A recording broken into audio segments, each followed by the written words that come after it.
Hello, everybody. Welcome to the next episode of New Earth TV Live. Happy to be with all of you here once again on a beautiful Friday. Hope you are all doing well, wherever you are in the world. Thank you again for being a part of this next episode. So today we are, of course, going to go through another guided meditation with the Earth. We're going to do some group healing, and of course, we're going to go into some Q&A as well, too. We're going to try and keep the group healing a little bit shorter than usual today, just so we have a little bit more time to go into Q&A, because I know a lot of people have burning questions about many different things, so I do want to give a little bit more time for the Q&A today. So, of course, before we get started, we're going to go into our announcements. So again, healing code cards are available. Again, there's been problems with Amazon.com because there's boxes that are held in customs right now because they're doing a lot of weird stuff, a lot of lagging, a lot of backlogging in that particular way. So again, to grab the cards, just go to healingcodecards.com. The digital and printed versions of the body and mind deck are available. Healing code, sorry guys. I'm mixing one ad with another one. Anyways, this is healingcodeshop.com. Charger, detoxifier, rejuvenator, youth body. Go ahead and check that out. Healingcodeshop.com. And the new announcement is Astrological dampening sessions. Now, I talked about this about a month or so ago. About working with a brand new session called Astrological dampening. So for those of you who follow astrology, you're pretty much familiar with this, about how the idea of the planets really grab a hold of us, and a lot of our emotional states are very much pulled through this astrological, I would say the pulling effect, of the grabbing a hold effect. Grahas, basically in Vedic astrology, is what the name of the planets are, which basically means to grab. Right? So what we're doing here is we're working together with healing codes to basically dampen the astrological effects of the planet's grasp upon us. And we also work with revitalizing the aura, the vitality field. So this is really what it's all about, reducing planetary intensity upon the body through healing codes and refining the aura's vitality field through dowsing. Now the good news is you only need to do this once, right? So it constitutes 3 different sessions, okay, and they're all done in groups. So it's basically done through Zoom, and I would have maybe about 4, 5, 6 people, and I would actually work on each person, and we would go through your planets. We would go through the Sun, we'd go through Mercury, Venus, the Moon, Mars, Jupiter, Saturn, Neptune, Uranus, Pluto, right? And we'd basically clean, not really clean, but basically dampen the intensity of the planets. So basically it's almost like looking at a volume dial. If a volume dial is cranked all the way up to level 10, our intention here is to crank the volume down to level 1 so that you have a very strong reduced, dampened effect pertaining to the planet's grasp upon you. Now I've done this on myself a few weeks back, and it has made a tremendous difference. There's times where you think that on an astrological level, you should just be blowing steam out your ears. You feel that there should just be a really intense time. None of that has happened to me, right? It's really just been a very kind of cool, energetic smoothness with myself. And of course, I'm going to be working with a couple other people on this as well, too. So the astrological dampening sessions are going to be debuting on April 2nd, and there will be group sessions happening, group sessions happening on the Wednesdays and Thursdays. The week after April 2nd. So April 2nd will be the debut of the availability of the session, and then the week after, the Wednesdays and the Thursdays, there will be 2 group sessions held per day, so we get a lot of people in, and you basically just come in 3 times. There we go. Show the way, right? 3 times. And so again, there's a lot more for me to explain about the astrological dampening sessions, but they are really beneficial. I mean, I've done it on myself, and like I said, it was really, really intense when I did it upon myself and being my own guinea pig in that way. And like I said, when I described it before, it was almost like having an orgasm. It was so powerful, right? Just basically looking at the planets. I didn't do all planets at the same time. We really don't do that. That just gets too intense. We basically do about 3, 4 planets within a given session. And then we also do some dowsing, looking into your auric field, looking into your vitality field, and we start doing some light codes, anything that I pick up intuitively there as well too, that we clear away. And like I said, once you do your 3 sessions, that's it. This sets you for the rest of your life, right? So you're basically dampened from the planet's effects for the rest of your life, because we can program the healing codes to do that. So that really is the upcoming session, the astrological dampening sessions that's going to be available April 2nd. So next Friday, it will be launched, and it will be at a discount rate as well too. It will be the same price as if you were to get a 45-minute private session with me, but the first month will be a discounted rate. So we'll have a discounted offer with it. But I'm really looking forward to rolling this out, to doing this. Like I said, it's really benefited me in my life relating to how I used to be prior to the astrological dampening sessions. There'll be times where I just be so cranky or I just get so moody, I just don't want to do anything. And throughout the past several weeks when I've done this, and there are some pretty big astrological hits that's been happening, nothing like that has happened. So again, really powerful dampening sessions that are going to be taking place, because again, I'm studying Vedic astrology.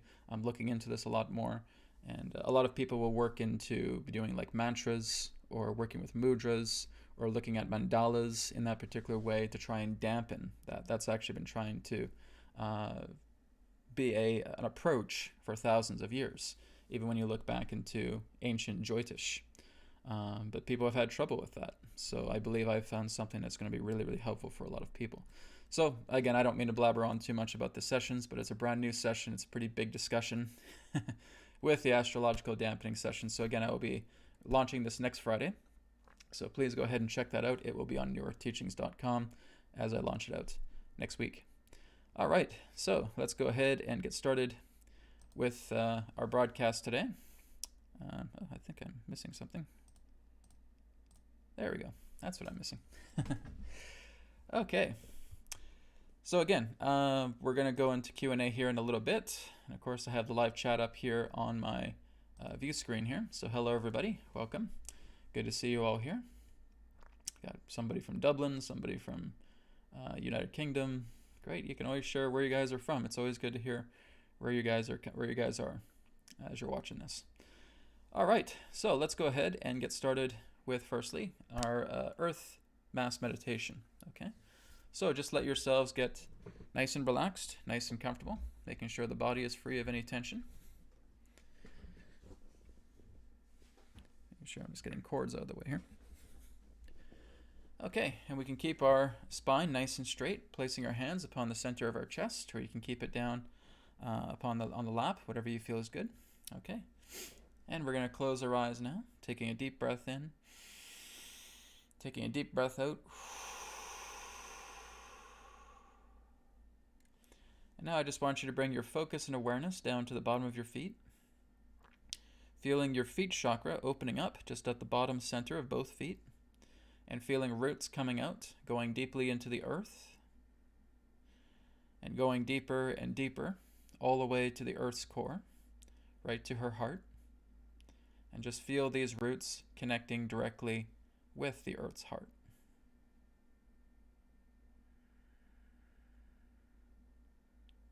And just relax yourself as you breathe very slowly.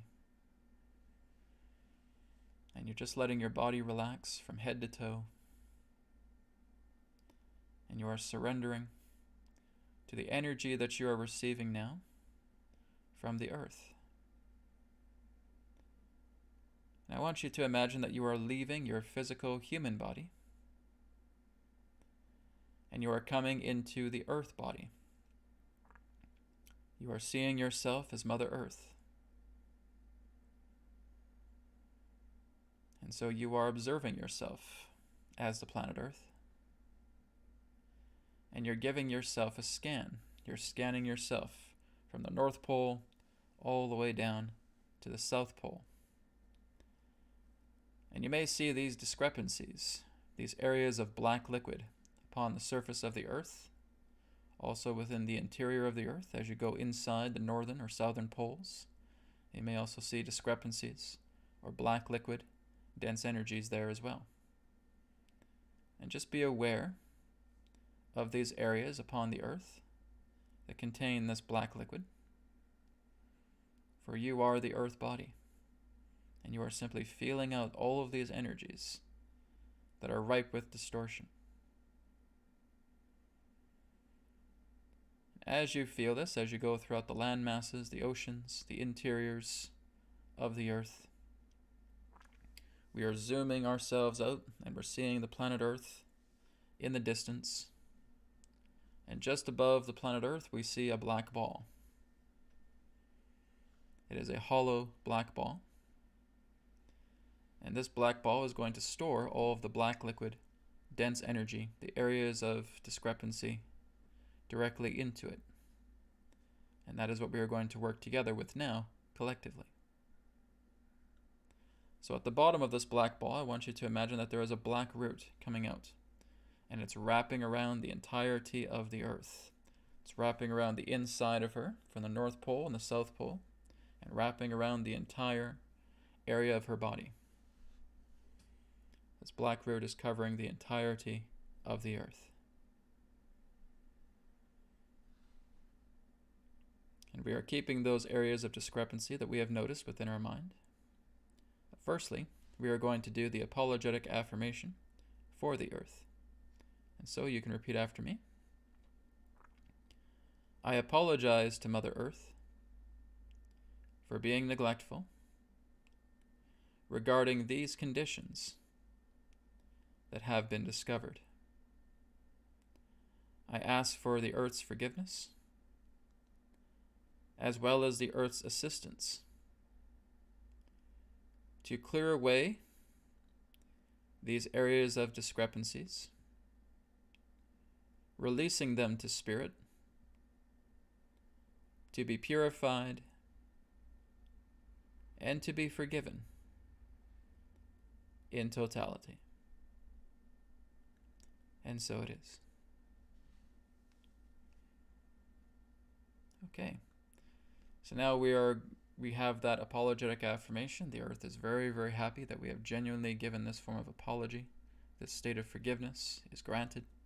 And we're just going to spend these next 3 minutes now in silence as we send all of that black liquid, dense energy directly into the black ball just above the Earth. So just go into this very deep, focused, concentrated state now. Follow the breath and just let all of that black liquid, dense energy through the discrepancy areas that you've seen, putting it directly into the black ball, depositing it in there, and then that will move us into the next step.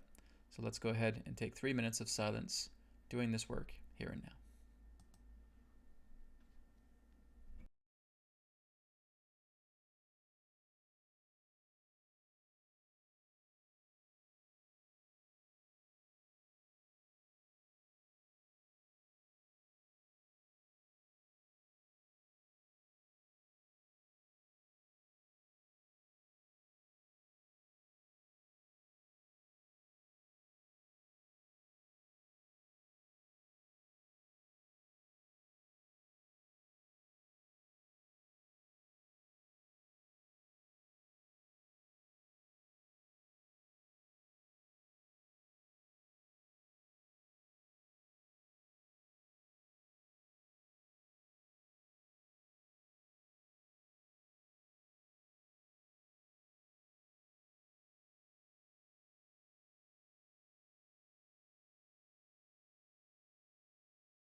And 1 more minute, everybody. 1 more minute.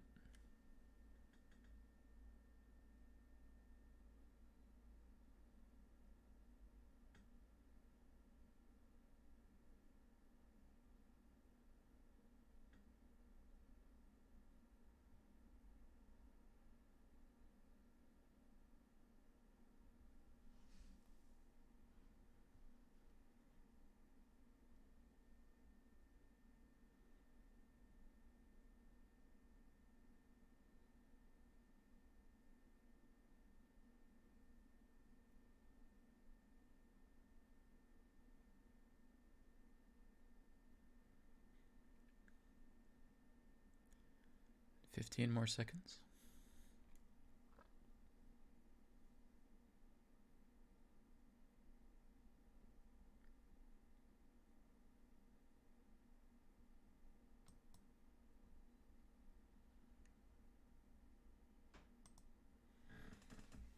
Okay, so let's go ahead and take a deep breath in and a deep breath out. As we send all of that black liquid dense energy into the black ball above the earth. So again, this is where you can now come together, work together with me, with Spirit, as we send our love, our blessings, and clearing away all of that black liquid dense energy contained inside the black ball. So I will now connect with Spirit, and we'll perform the next step. I command God's Spirit light to cancel out, eliminate, neutralize, and purge all of the black liquid dense energy contained inside the black ball just above the earth, through everybody that is participating and witnessing this now, through the black ball that they see, completely canceling out, eliminating, neutralizing, and purging all of that black liquid dense energy from their black ball as well, sending it up into Spirit to be purified and forgiven in totality. Apply. Okay, taking a deep breath in, deep breath out.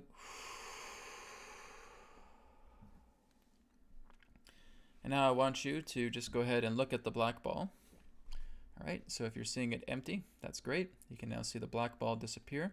If you're seeing a little bit of residuals in the black ball, you're just saying to the black ball repetitively, I love you, I love you, I love you, okay? Until you see all of that residual energy disappearing from the black ball. Once it becomes empty, the black ball disappears. Okay. Now that the black ball has disappeared, we're now going to look at the white ball. The white ball is now appearing to where the black ball previously was. So with the white ball here, this is where we're going to bring in reinforcement energy, love energy, positive energy, okay? So we see the white ball hovering above the earth, and we see a white root coming down from the white ball, and again wrapping itself around the earth just as before, as the black ball did. Okay, so the white root is wrapping into the northern and southern poles of the planet, and the entire planet is now covered with this white root. And so what this is going to entail is that we are going to connect with the earth and look into positive reinforcement. We're going to just fly around the earth. Levitate yourself, feel yourself flying around the beauty of Mother Earth. And there is not a single human being on the planet. You are again just engaging directly with the earth, with her nature, as you fly throughout the planet, over the oceans, over the seas, over the lands, perhaps looking at some beautiful waterfalls, wherever you decide to be. And I want you just to feel that joy. You're as free as a bird. And you're going much faster than a bird. You can go up to 100 miles an hour, 200 miles an hour. But you're just flying across the skies. You're looking down at the beauty of the earth. And I want you just to give yourself a humble smile, okay? Just like this. Okay? Not telling you to do this, right? I'm not telling you to do this either, right? We're not frowning. We're not doing a ear-to-ear smile, but we're just doing a humble smile, okay? That is a very, very important notion. We want to have that compassionate, humble smile as we're flying across the earth and just enjoying her beauty. As you enjoy her beauty, with that humble smile, you're feeling all of this white light coming directly into the white ball. So the white ball is getting filled up with your pure love for the earth. So the focus is, I am here with the earth. This is everything that I love about her. I'm flying through her skies. Maybe I'm walking upon her land as well too. Maybe I'm able to see her from the atmosphere. But just being able to bring these beautiful things about the earth, seeing a beautiful meadow of flowers, right? Seeing all these beautiful trees. Anything that you wish, going deeply into the oceans, seeing the dolphins, seeing the whales, okay? Whatever just brings that love of the earth out of you, and you sending that white light of love into the white ball, okay? So we'll do that now as we focus on filling up the white ball with this white liquid love energy. And again, it's just between you and the earth. You're not even discovering any technology. No man-made structures on this earth.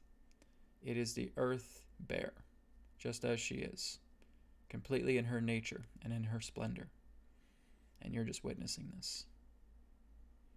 And just putting all of that pure, white light, love, liquid energy into the white ball.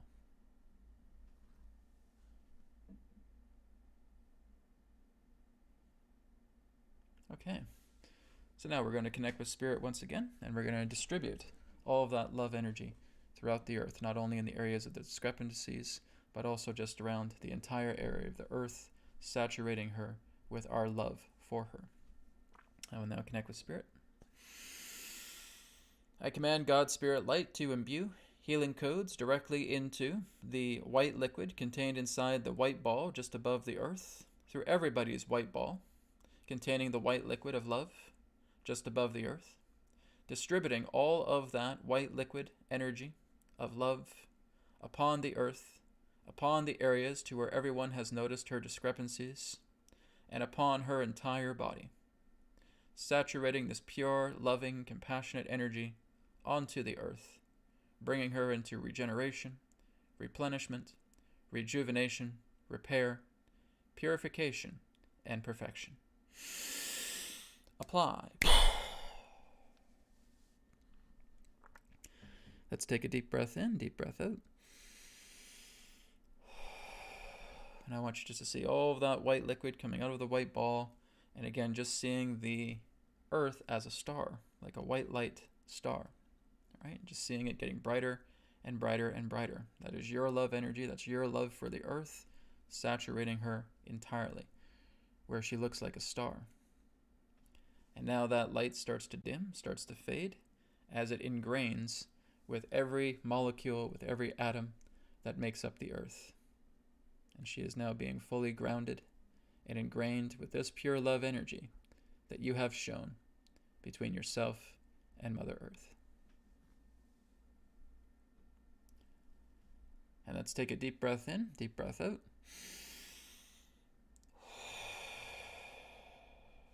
And we're going to come back into our physical bodies now, back into the human body. And just take this moment to give your blessing, to give your thanks to Mother Earth, thanking her. We only have one Earth, guys. Make sure you're treating her well. She is our mother. All right. And now coming back into the present moment. Okay, very good, everybody. So very quickly, we're going to do kind of a quick group healing session today. We're not going to spend too much time on it because I do want to get to Q&A. Okay. So next step is just for each of you, placing your hands upon the center of your chest and just finding through memory, discovering an area that you feel you may want to work on. Okay, so if you have a sore back, if you have a sore neck, if you have a headache, something like that, you're just kind of noticing right off the bat. Okay, now I want you just to kind of mark that within your body. If it's a headache, and say, okay, yeah, I have that. And so again, we're going to see the black ball in the center of our chest, and we're just going to take out a black root from the black ball and go directly to that area. All right, and again, the black root is just wrapping around that area right now, whatever that area is within your body. And again, we will do the apologetic affirmation. Okay, so you can repeat after me. I apologize to my body for being neglectful regarding this condition. I ask for my body's forgiveness as well as its assistance to clear away this condition, releasing it to Spirit to be forgiven and to be purified in totality. And so it is. Okay. Now that we have done the apologetic affirmation, body is very happy. You gave a sincere message to it, asking for its forgiveness, so it's now ready to cooperate with us, and it relinquishes that black liquid dense energy in this discrepancy area of ourselves that we've noticed. Okay. So now we're going to feel all of that black liquid dense energy transferred directly into the black ball. Okay, all of that black liquid, dense energy in that discrepancy area is now being transferred and placed directly into the black ball.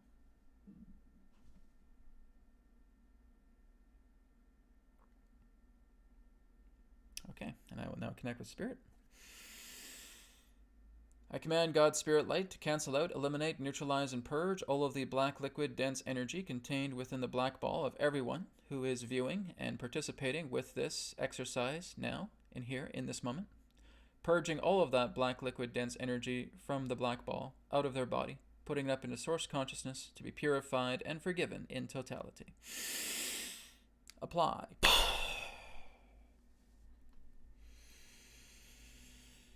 And deep breath in, deep breath out. Okay, you're looking at that black ball now. Is that black ball empty? If the answer is yes, see that black ball fade away. If the answer is no, just again saying, I love you, I love you, I love you, until all of that debris within the black ball is gone. Now we are seeing the white ball coming together in its place. Okay, and now the white ball is just wrapping around that area that was previously impaired through the dense energy. Okay, so if it's a headache, you're now seeing the white ball, the white root, wrapping around the entire head. Okay, if it's a backache, it's wrapping around the back. Okay, so now that we have the white ball there, we're just going to go back into our reinforcement, right? We're doing positive reinforcement just as we did with the earth. We're now going into ourselves. Like I said, if you really just enjoyed flying around the earth, then that's your positive reinforcement, right? Remember the humble smile. Okay, very, very important, guys. Please smile. I can't see you guys. I can see your pictures. I'm hoping you're smiling, right? Just make sure you're smiling, okay? You're not healing yourself like this, right? And you're not like this. You're not like the Joker, okay? You're just doing a nice, humble, modest smile, okay? And so you're bringing in all of that positive reinforcement. You're imagining yourself with your loved ones as their higher selves. You're imagining yourself with your angels. You're imagining yourself flying through the beauty of the earth, okay? And it's making you happy. It's bringing a lot of joy into your being, okay? And you're putting all of that white light love energy directly into the white ball, filling it up.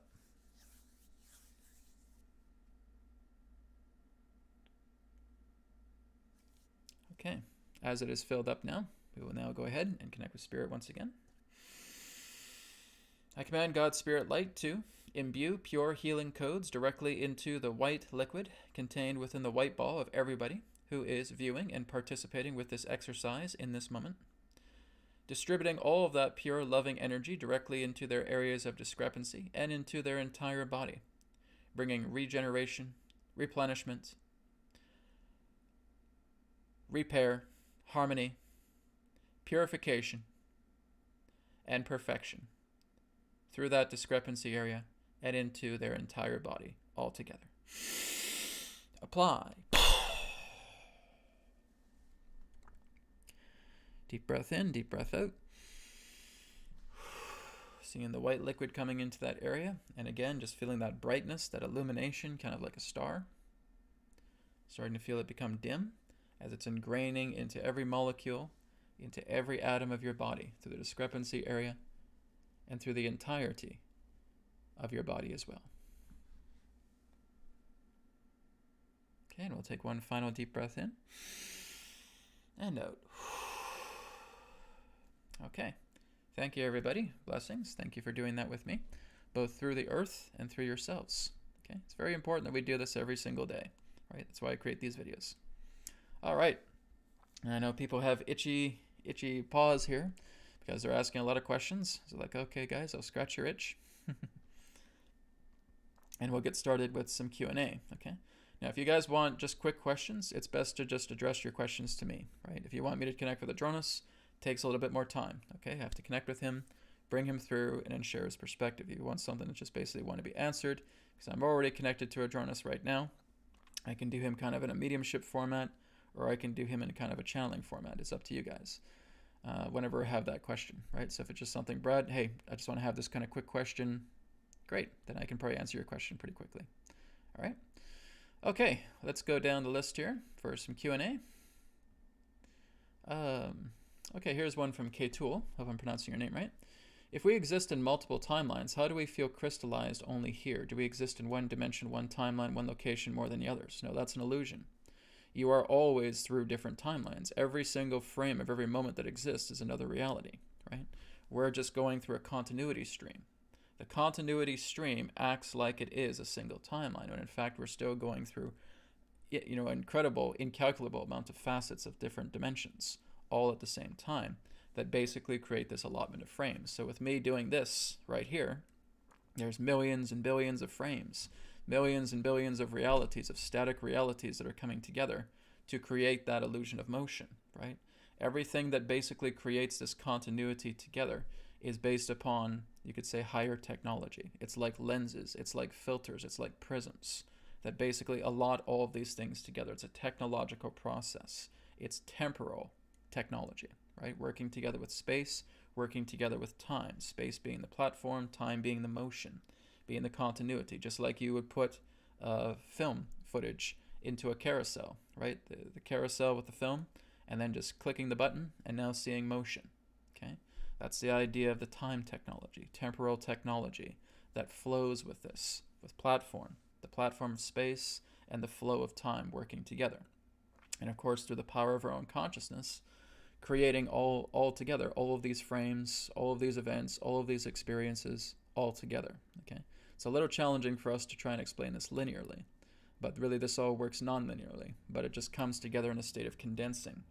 And this relates to what we could consider to be our daily life, right? Our continuity. But yes, it's timelines themselves would represent just the changing of themes. You're looking at different themes. So here's a timeline with you going to bed. Here's a timeline of you getting up in the morning, having a shower, having a breakfast, right? Those are all different timelines. Meeting a new person today, another timeline. Going to see your uncle, going to see your aunt, there's another timeline, okay? All timelines are themes of experience, right? So when you're looking at different themes of experiences, you're looking at different timelines. You're looking at different events. You're going through the experiences of these timelines. That's why they're referred to as lines, right? Continuity of themes. All right? Hope I answered your question, Katul. Thank you. John Cohen says, question, what's your perspective on palmistry or history of it? I haven't really looked into palmistry too much. I've heard a little bit about it. Basically what it is that your body basically produces these patterns upon your hands. Some people may actually be very good at actually looking at fingerprints as well too, because that can be a more of advanced level of palmistry. But this goes back into Egypt, this goes back into Persia, this goes back into the Middle East. It's been around for tradition for a very, very long time, that psychics or gypsies or oracles, whatever you want to call them, would basically look at your palm, because there's information contained in the palms, the patterns, the lines there, all right? So there's an entire science based upon it. So it goes back into ancient traditions. And I feel a lot of this was handed down from a lot of our interdimensional family, right? It could also be handed down from the Fae directly to us. It could be handed down from the Jinn down to us as well too. A lot of our history never has really come from ourselves. It's always come from associates. It's come from neighbors. It's come from celestial standpoints as well too. So all of these things have been taught to us. You could also say like they're demigods in that way. They can come down and teach people this by looking at a person's palm. You can look at their lifeline in that way. We all have these patterns. It's just part of our makeup, because that's part of our karmic imprint. You could say that the karmic imprints are also contained within the hands. Like I said, people could even analyze fingerprints as well too, and may also be able to discover impressions there as well.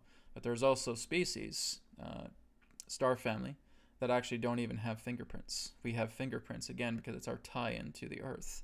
It's, again, kind of like our karmic imprint altogether. So, yes, it goes back a very long time. I wouldn't be surprised if this was also in Atlantis as well, too, or even basically in times of Lemuria. It can go back from way before pre-recorded history. A lot of what we have learned together with these particular skill sets and these forms of education that help us to understand more about our soul, our karmic blueprint, our soul blueprint, really comes from these ancient times, and it comes from the neighbors and the demigods in that way, teaching us a lot of these things. And we pass it down from generation to generation. Okay? Thank you, John. Okay, I got a contribution here from Genevieve. Thank you, Genevieve. She asks, are there a lot of charlatans in the truth or spiritual community? Yeah, Genevieve, I don't want to get into that, right? I thank you for your donation. I really don't want to get into calling people charlatans or anything like that. You have to really discern this for yourself, right? If we basically say I have to go to somebody else to see who's a charlatan, well, then that becomes kind of contradictory, right? If you come to me and say, "Oh, Brad, who's full of BS?" I'm like, "Excuse me." I'm not here to call out anybody, right? I'm not here to say that there's BS to this person or BS to that person.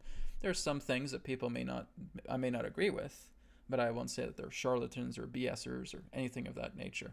You have to use your own discernment. Your experience determines these things, right? There's people that say things that are wonderful, and I think, like, if I look at Forrest Knudsen, a wonderful guy, because I resonate a lot with what he says, right? There's Anthony Williams, medical medium, right? I agree with a lot of what he says. Now, there may be some things that I may not agree with. That doesn't mean that I think that they're full of BS or anything like that. That's just their perspective. That's what they are sharing in that way. I may not agree with that, but again, nonetheless, if it's something that really isn't that important to me, I just push it aside. I'm not concerned about who is a charlatan or who is a BSer, because all that is trying for us to bring out the egoic pattern ourselves, trying to call somebody out, right? If you're really trying to call somebody out, that's your ego in action, okay? Be discerning.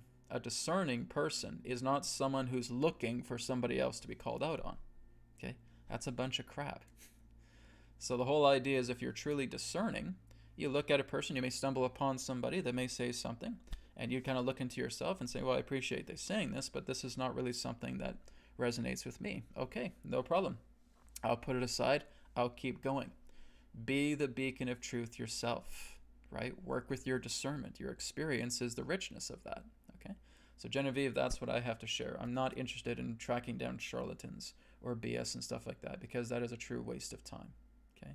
Just work with those who you feel you're resonant with, and if you're resonant with them, great. If you're not in resonance, bless them. May they be well. All is well, okay? That's really the mature approach to look at this, okay? Thank you very much for your contribution and your question. Okay, let's go down the list here. Forest Star asks, how long does it take to get to the summit?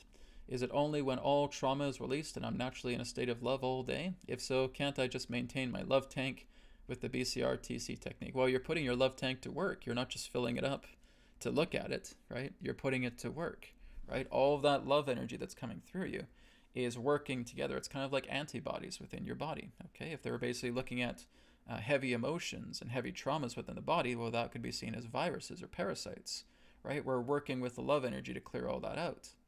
You are working with yourself constantly to basically put all this love energy into every single organ. You're putting it into your cells, right? You're putting every bit of love into the entirety of your body, okay? Not 1 inch of your body is without love. And as you do that, you should already feel yourself getting to the summit, right? When you're at summit level manifestation, you're filled with love. You have absolutely no doubt or frustration or hesitation whatsoever with what you want to manifest within your reality, right? It's all just natural and saying, okay, I'm going to go out and plan a trip and get a trip going. And I do A to B to C, whatever I feel I need to do. I'm being guided by spirit about exactly where to go and what to do. And it's done, 100%, okay? We're not just filling up a fuel tank, right? You don't just fill up a fuel tank in your car and then just keep your car in the parking lot and you're not going to drive it. Why do we fill up our tanks of our cars?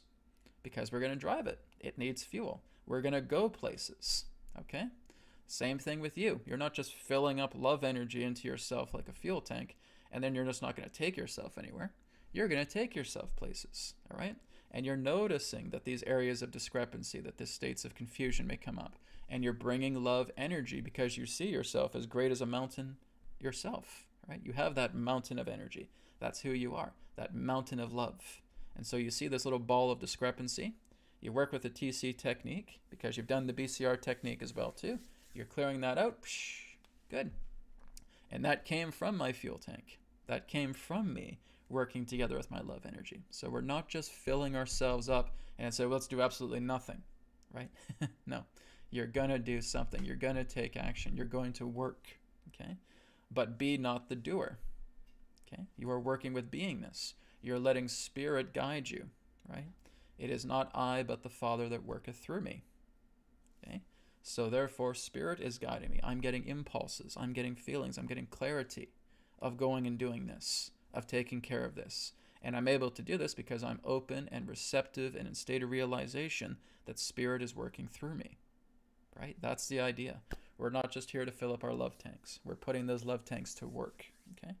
So you know you're at the summit when you have absolutely no conflict, no doubt, no frustration, no hesitation whatsoever that what you are looking to manifest will come to pass. You are certain of that. It is a clarity. That's when you're at the summit all the time, okay? Thank you, Forrest. Let's go down the list here a bit more. Okay, I got another contribution here from Polly. Polly says, are tarot readings accurate through genuine, loving readers? Depends. Really depends, man. I don't know if you guys expect like a generic response with these things. I can't say yes, I can't say no. It depends on the reader. I mean, genuine readings, what does that even mean? Right? What does a genuine reading mean to you, Polly? Right? If I'm looking at an accurate, genuine reading, what do I mean? It's something that I resonate with, right? I could come to one tarot reader and she lays out a deck and she talks to me about these wonderful things. And I say, okay, there's partial resonance there. There's some things I may not resonate with. Was that a genuine reading? Right? We just look at to what resonates with us. Now, there may be certain things that we are not aware of, and we put those things on the shelf, and it may come into our life later on, right? So the whole idea here is just being able to get insight. It may help you also to just keep yourself very, very open, because sometimes a reader may tell you something that you may not like, right? But it's a trait of yourselves, right? They may say, well, you feel like you're too nitpicky with money. I'm not too nitpicky with money, right? And you may start blowing up in that way. Is that still a genuine reading, right? Because if you're able to look at yourself and you're much more open with yourself and saying, you know what, a few days ago I got that reading and she said I was a little nitpicky with money. I think she's right. I think I'm a little cheap. Well, there you go. There's resonance there, okay? We do not have a generic yes or no, black or white response to these types of questions, right? We go to certain readers. There are certain readers who don't know what they're doing. You're right. And your resonance, your discernment will tell you of that. And there will be those in that sense who are just fantastic. They're amazing. Not only are they using their cards, they're tapping into you. They're sharing things about yourself. It can be an amazing experience. It depends upon you. It depends upon the reader you're going to. It's about reflection. Everybody else is just a reflection of you. Okay? That reader is just another version of Polly. Okay? You go to another reader, another version of Polly. You go home to your family, other versions of Polly. Right? So again, you have to look at all these things in regards to what is resonant, what is discerning, but also opening yourself up, because there may be certain things that you do not understand about yourself that people are sharing with you.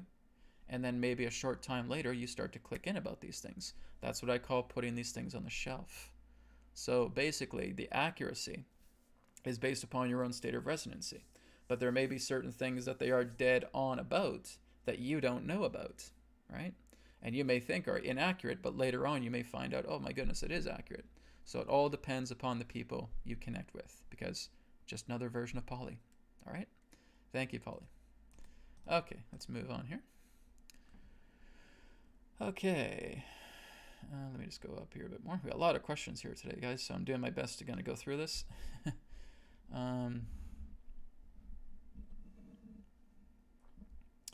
Okay, so I'm trying not to get too much into complicated questions here, guys. I'm just kind of banging through them real quick. I don't mind giving some explanation, but some questions would require a very big response. I don't want to take up too much time here.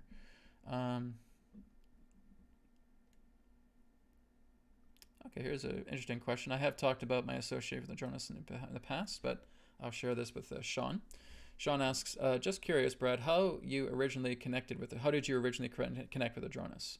Do you think that Adronis could be a version of yourself in a higher dimensional realm? Okay. Well, again, guys, you can go to newearthteachings.com. You can go to my About section, and you look at About Adronis. All right, I tell the entire story there.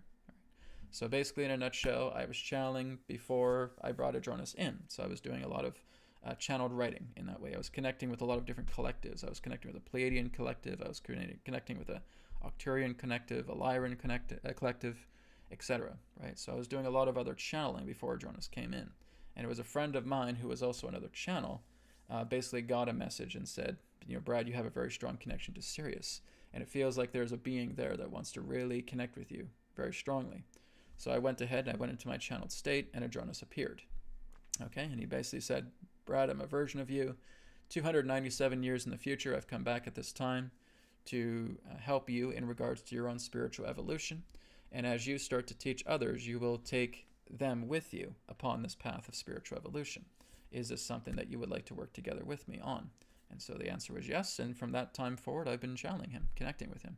Started off with channeled writing first, and then moved into vocal channeling around early 2009. So that's kind of my story in a nutshell. So I have, is he another version of me? Absolutely. Adronis is not my higher self, right? And that's some people who think that he is. He's not. He's not my higher self, guys.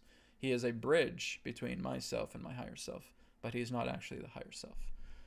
But he certainly is a higher perspective in that particular way. But I just consider him to be a parallel brother in that way, a Syrian brother, right? Rayar, Syrian sister. But when you bring Adronis and Rayar together, you get the androgynous Adronis, or the androgynous Rayar, or basically as he's referred to as Adra. Adra would be kind of the nickname that he would give for his androgynous self. I have not channeled his androgynous self. I've mainly just kind of channel him in partitions, simply because of the kind of like the convenience of me connecting with his masculine energy, or Rayar connecting with her feminine energy. It's just a little more convenient for me. Okay? Thank you, Sean, for your question.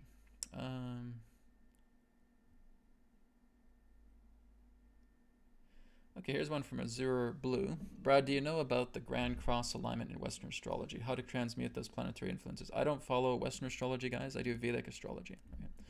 So basically, the whole idea is when I was talking about the astrological dampening session, we're just working with the planets themselves. We're not too concerned about their alignments, because their alignments are only there because of the effect that the planets have on you and when they mix. But when you basically have astrological dampening upon all of the planets, even if they mix, it's still not going to affect you as greatly, right? Planets are still going to affect you after you do astrological dampening, but it's going to be a lot more minimal, right? Like I said, it's like a volume 10 button going down to a volume 1, okay? So you're still going to feel some effects, but you're not going to feel it as intensely as if you did not have that dampening session, okay? So basically, I'm assuming the, where am I here? The cross that you were speaking of, the Grand Cross alignment, I haven't looked into that. Like I said, I don't follow the tropical zodiac, right? I follow the sidereal, okay? And there's different alignments, right? We look into nakshatras, we look into aspects, we look into planetary wars, we look into many different things in regards to Vedic astrology.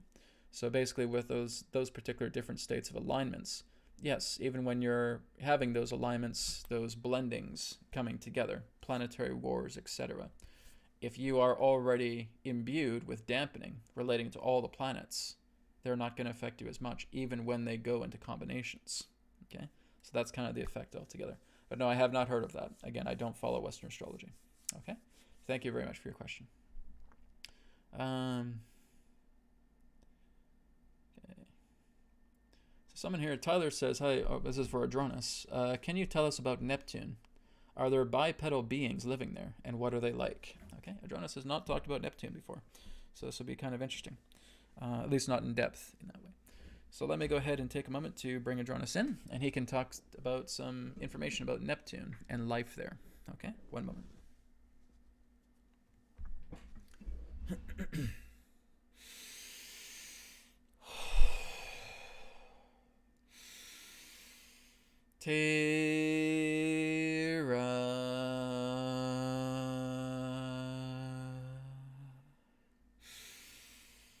Soul Star.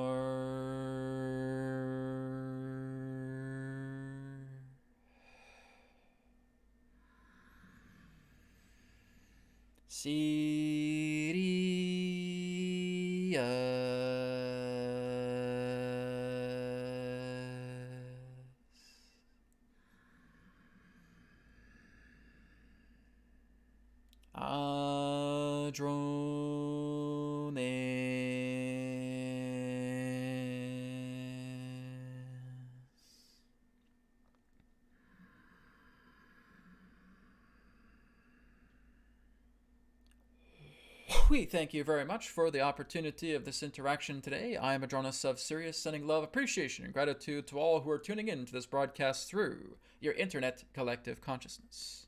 We thank you, Tyler, for your question about Neptune.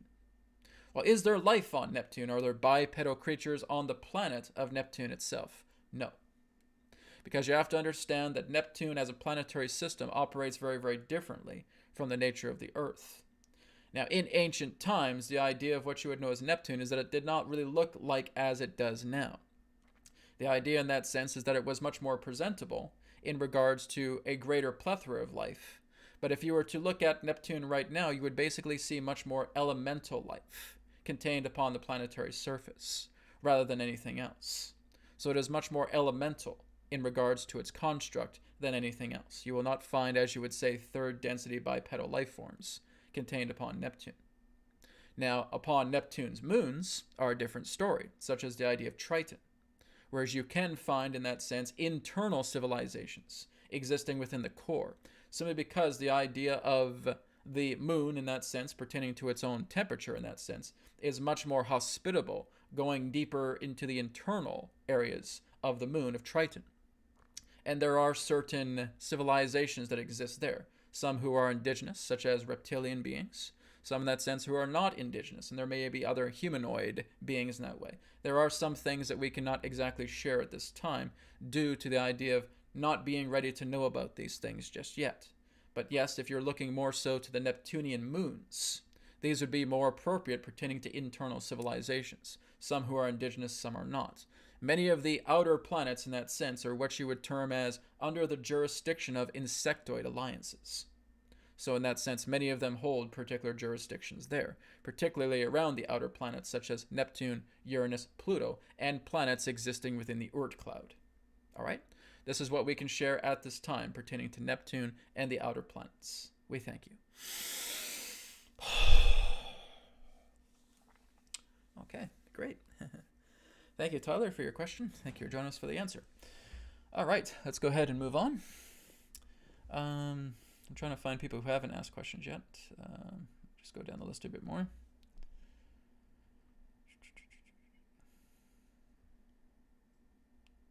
Okay, well, again, I'm trying to get more first people questions here. Katul will just basically put a quick follow-up here. Oops, where did I go? Where did it go? Lost the spot here. Yeah, I'll answer this real quick, Katul. If that's the case, how do beings from other dimensions who can see all the timelines decide to interact with us in this timeline and not the ones where we have already ascended? Many of them do not interact with you physically, right? Does Adronis interact with me physically when I'm connecting with him? No, he comes to a channeling state because they exist in different dimensions. This is going back very similar to what I just shared recently with that video that Adronis came through on about the Fae, okay? The Fae basically exist in our dimension for a very short amount of time because the energy of this dimensional realm is very, very dense for them, right? So they only stay for a short amount of time before they return back to their realm where it's much more lighter, right? Because that's what they're used to. A lot of beings will not just come down to our planet and then just start talking to us, right? That's very, very rare. When they do, it's often projections. If they do come down to our planet, they're basically wearing certain states of apparatus that will help maintain their own frequency as well, too. It all depends on who you're talking to, right? So interacting together with you often comes from higher states. It comes from higher states of consciousness. It comes through telepathy. It comes through mental connections in that way, most of the time, right? It's very, very rare for a star family member to come down here physically and start talking to a person, okay? Unless they're existing in some type of dimensional similarity. But a lot of them do not do that, right? How can they see timelines? Because they're existing in realities where time is non-linear, right? They're looking at this like film strips. They're looking at this like a bank of television sets, okay? They are looking at things on a much more non-linear perspective. They have a very, very different way of living than we do. So they can look at yesterday, tomorrow, today, next week, last month, next month, just like that. Several screens at the same time, right? That's the temporal technology. It's more non-linear, just like we have non-linear video editing software, right? We put timelines here, timelines here, timelines there, timelines there. We can go backward and forward. We can go in the middle. We can go to the third. We can go to the three-quarter. We can do all of those things. That's the exact same thing pertaining to their technology. They're able to look at different dimensional timelines, and they can interact with us if they choose. There's certain things they can't share with us, though, because experience has to be the purest connection to it all. We have to experience these things. We cannot basically just, oh, this is going to happen, without you being able to experience it, because you're going to be robbed of that experience. Experience is so important to have. And that's why they will not intervene in anything that relates to you benefiting from an experience. That's why they keep quiet, because it's the experience itself that you have to learn from. Okay? That's what I can share about that. All right, let's go ahead and move on. Thank you, Katul, for your follow-up. Okay.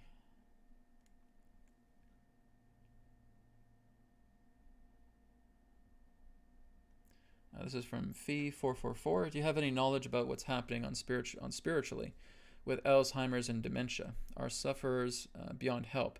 Is there anything that could bring them back? A lot of it is just toxicity in the brain. A lot of it is atrophy in the brain, toxicity. A lot of it can be alcohol over the years. A lot of it can be drugs, pharmaceutical drugs over the years. A lot of it can be old vaccinations, right? There can be contagions in the air, pollutants, everything. It really is basically the hippocampus that is damaged the most, right? So basically what we want to do is we want to detoxify the brain. We want to get the metals out. We want to get the toxins out, right? Because basically it's being polluted, right? It's like looking at something and just throwing a bunch of tar on it, right? Throwing a bunch of gunk and debris upon it. It's basically a dirty brain, right? It's toxic in that way. It can also affect with nervous system impairments as well too, right? So there's a lot of debris that is the catalyst behind all of that. These are all just, again, toxicity illnesses. The most toxicity, though, of course, is emotional states, belief systems, basically containing ourselves in these belief system cages, not wanting to expand, not wanting to change, being very stubborn, right? Basically having arrogance, having ignorance, right? A lot of it just kind of piles on top of each other. So there's a lot of work that needs to be done. They've had a lot of early warnings before these things actually happened, but they don't take any action and these things happen, right? So again, it comes from a lot of emotional pollution, mental pollution, physical pollution, okay? But usually around the areas of the hippocampus. All right? Thank you, Fee, for your question.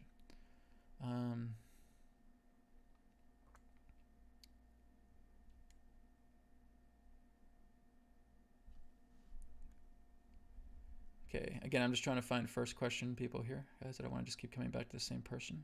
Okay, if you guys are new, ask a question, right? Okay, here's one from Juan. Juan says, do psychedelics help with ascension? That's kind of an interesting question to ask. The question would be both yes and no. All right, so basically, for example, let's take a look at mushrooms, because I've done mushrooms. I've done psilocybin, okay? Is it giving me ascension experience? Certainly, yes, because I'm looking at things in different perspectives. I was able to go up into the astral. I was able to go up into the causal and kind of feel how that collates together with the physical reality that I'm in. So it certainly gives a perspective. Now, when that wears off, am I basically an ascended being? No, not really.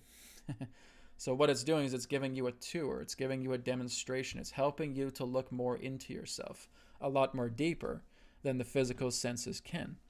So what you're doing is you're forming a collaboration. You're forming a co-creation between that plant, for example, that is psychedelic, and yourself. It's bonding. You're bonding. You're blending together as one. It's like how Adronis and I blend together in that way to go through a channeling state. Okay, but this goes a little bit more deeper because it's actually working with the chemical body, right? So now we start seeing kaleidoscope vision.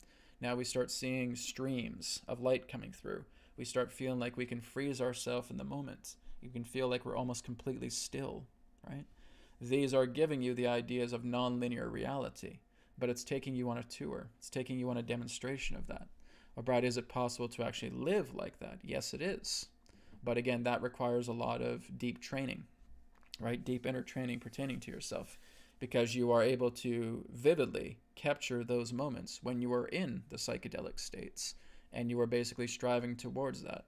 So what you're doing is you're kind of hitting the accelerator as deeply as you can pertaining to going into those higher states of consciousness, right? You're maybe doing a lot of deeper breathing exercises. You're again stilling your mind. You're working with deeper breathing in that particular way. And you're finding that you can have some type of instance of a similar situation. I've had those through deeper breathing states where it actually felt somewhat psychedelic. I've also felt those states when I basically just placed a hand over a tree. It was like an elder tree. I was placing my hand over it and I was just receiving a download. Had my hand in there for about a minute, minute and a half. After I took my hand off, I felt like I was having a psychedelic experience again, right? It felt like I was on psilocybin again. That lasted for about a half hour, right? I didn't take any mushrooms. I was just touching a tree, connecting with the tree. The tree was showing me everything, okay? So you can have that natural ability. Now, basically, for me to do that, went back to my first psilocybin experience. They actually gave me this ability. Anytime I touch a tree, I can go deeply into nature, and I can just stay there for as long as I want and really just get high off the nature energies, right? That was something I was told I had a activation with when I did psilocybin for the first time. I believe it was back in 2015, 2016, somewhere around there. So I had that ability. Because beforehand, I couldn't really go as deep as I could, connecting with the trees. So yes, they can even give you abilities at times. It all just depends upon you. Everybody is different, guys, right? We really, really, really, really, really have to take that into context, okay? Because I get an ability from psilocybin, that doesn't mean you guys are going to get it, right? Because I'm able to connect with a tree like this and feel like I'm on a psilocybin trip, doesn't mean you guys are going to get it, okay? Everybody is unique. We all have our own abilities. We're all pieces of the puzzle, right? And there's people who can do a lot more greater psychic things than I can, right? Who have incredible clairvoyance. My fiance has incredible clairvoyance, and she's been on board ships, and she can do incredible things, right? I couldn't even dream of doing, right? That's part of her unique ability. You guys here have some incredible abilities. Maybe you're very highly empathic. You're highly clairaudient, right? Things that I don't have either, right? So we're all just part of unique folds. We have to explore ourselves. We have to get out of this habit of saying, hey, can I get what you get? Can I have what he's having, right? You want to look into yourselves and develop yourself in this particular way, okay? So psychedelics can take you on tours of these things, and sometimes activations can happen, but I wouldn't really call it a full ascension experience, right? It's an ascension experience when you're on that, but when you're off it, you come back into your level, you come back into your dimension, you come back into your density, okay? And you can work towards that, certainly, but they're guides, they're helping you, because that too is to where they exist, right? If you're looking at psilocybin, that's their world all the time. If you're looking at DMT in that sense, that's its world all the time, right? So you're combining worlds here, all right? Thank you, Juan, for your question. Okay, guys, we're going to take one more question, then we're going to wrap up. Okay.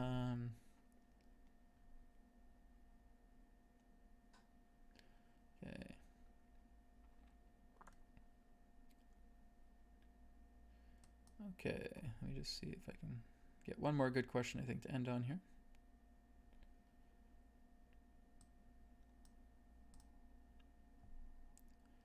Okay, I think I'll end with Yana's question here about the color violet. Question about the color violet. I feel as if it makes every situation peaceful while imagining violet color in and around intensely. Is this a color for peace? Yes, it's a color for peace of mind because you're working with the crown chakra. Right now you're working with the spiritual domain, right? So when you're working with the violets, the dark violets, even like the magentas as well too, the purples, right? That's connecting to much more of a higher band, right? So that's why it's kind of at the edge band of the rainbow, so to speak. You're moving into much more higher alignment on a spiritual level. You're connecting much more to the spiritual domain. When you start to look at higher intuition in regards to connecting into spiritual harmony, it works together with the violet ray, right? Some people that may work with their instruments as well too. If you could actually see colors and how a certain person plays their instrument that may hit a higher note, you may actually start to see sparkles of violet coming out. So because there's something very peaceful about that, there's something very, very centering about that, very calming about that with the peaceful violet or the magenta or the purple rays in that way. Working with that too is also the transmission states for downloads. When you're actually getting downloads, it comes through the violet ray, okay? Download states are violet ray aligned, okay? So yeah, keep working with violet, paint purple, right? Purple, magenta, violet, work with those because those are the higher edge bands that work together with higher intellect, you could say, higher transmission, higher gateways, and higher download states, okay? Thank you, everybody, for today. I really appreciate it. We're going to go ahead and wrap up now. So again, next week, I'll be talking more about the astrological dampening session as it will be available Friday next week, again at a discounted rate. And I thank you, everybody, for tuning in today. I look forward to speaking to you all again next week. More videos are to come as well, too, because I'm getting quite a few questions for New Earth Teachings Q&A as well, kind of sorting through them.